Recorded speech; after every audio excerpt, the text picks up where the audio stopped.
The MAGA, upon MAGA fight is on. We have the nationalists versus the globalists, and all working together, or they were supposed to be working together. It's not happening.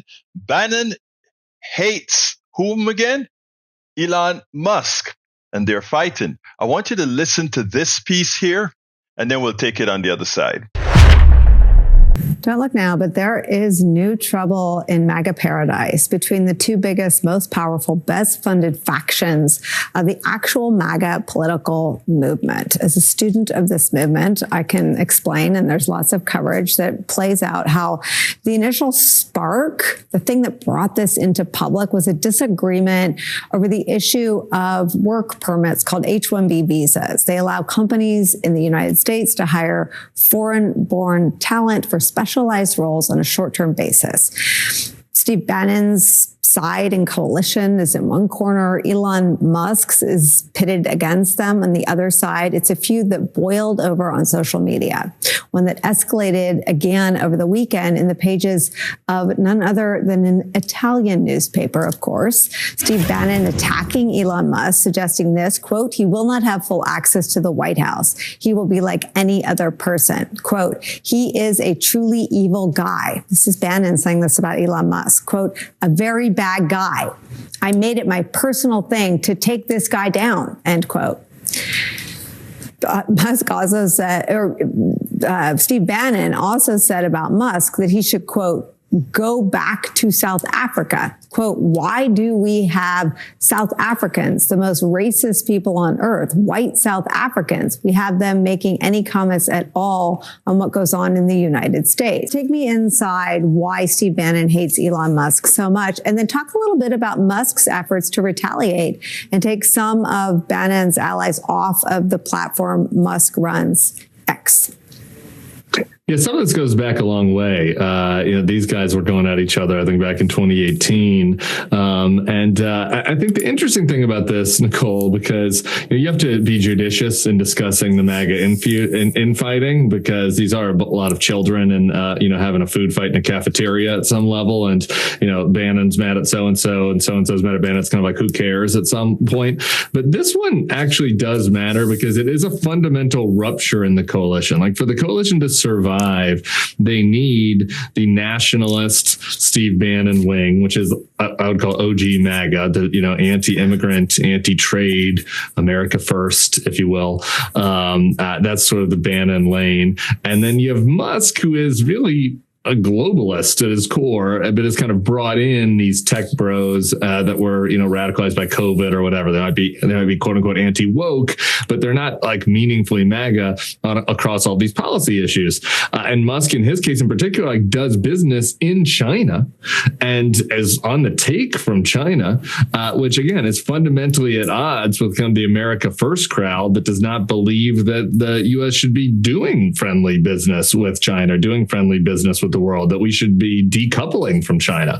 So here we have this fundamental fissure with kind of the Musk world, and now he's got Vivek with him and some other people and Bannon, and they are going to, this fight is not just about personalities. As policy gets implemented in the next Trump administration, this will be a what to the wall, all out to the wall fight between the Bannon world that does not want, the kind of corporate oligarchs to have power, and then the corporate oligarchs who do want to wield power over Trump. And it's also one where either side could really win, because while Trump might instinctively be more with the Bannon, he loves the attention of the rich guys. So he might very well sell out his MAGA base and go with the oligarchs. And I think that could potentially cause him some political problems. So he can't take criticism. One of his weaknesses is that he needs to be loved. He needs the masses to love him. You can tell he's on the stage. He needs that glory. He must have adoration. You can tell that. It lights him up.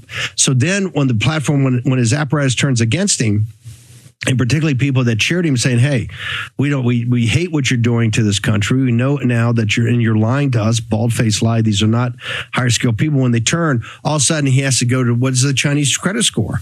This is to have a digital ghetto and to only have raised up what praises him. That is like the little boy's mentality. If I want to be the superhero, I want to put the cape on and kind of skip around. He's calling him a hypocrite. That's the accusation. And what, you think that could stick? Perhaps. I mean, in some ways, it's an echo of those acolytes around Hitler who called the latecomers Septemberlings. Yeah. You're really not an ideologue. You're just really transactional.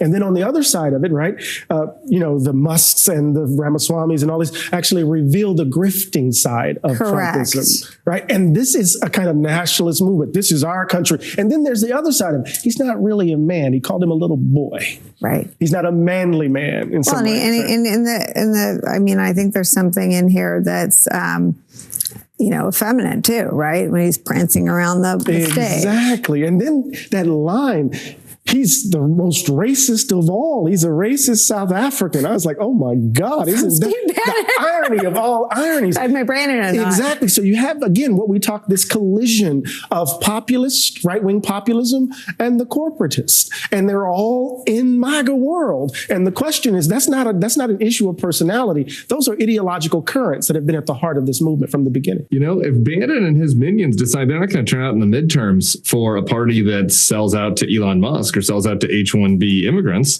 that could have a meaningful negative impact on MAGA movement. On the flip side, if Elon says, I'm tired of taking this BS, I'm going to take my huge megaphone on X and start trashing MAGA Americans as the R slur, as he did recently, that fissure could get people to stay home.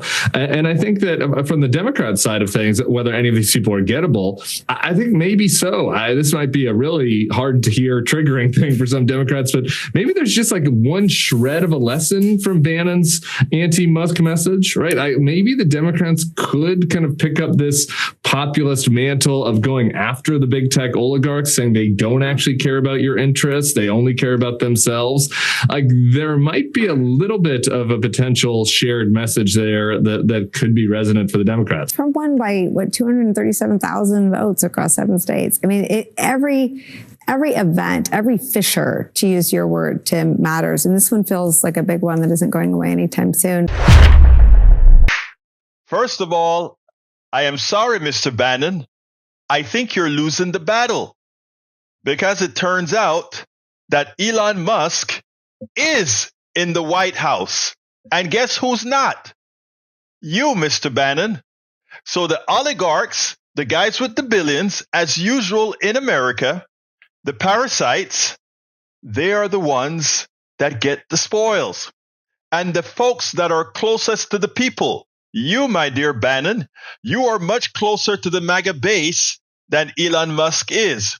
You are there with the MAGA base. In fact, as you were ripping off the MAGA base and pretty much did time for this, you were with the base.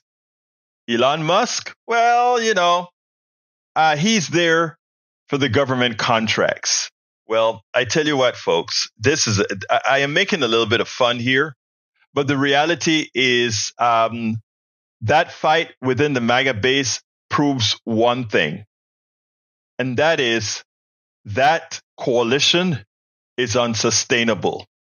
You cannot keep oligarchs along with the leadership of the masses as one entity. And by the way, that goes as well on the left side. We've had the moderate Democrats for a very long time actually trying to do just that. And if you want to know what is the outcome of this, it's losing. So let's be clear here. What you see happening right now on the MAGA side has already happened on the side of the Democrats. We spend a lot of time deconstructing the news, trying to parse it into a form that everybody can understand. We try to find those little nitpicks where it flies above the fray, etc. If you really like these videos that we do, I want to ask a big favor. Please go ahead. Number 1, subscribe to our channel. And number 2, please join if you can. Thank you so kindly for watching. Keep watching. Please remember to share. We must populate the entire internet with our progressive message, a message that we know is what most Americans say that they want. So help us, please join.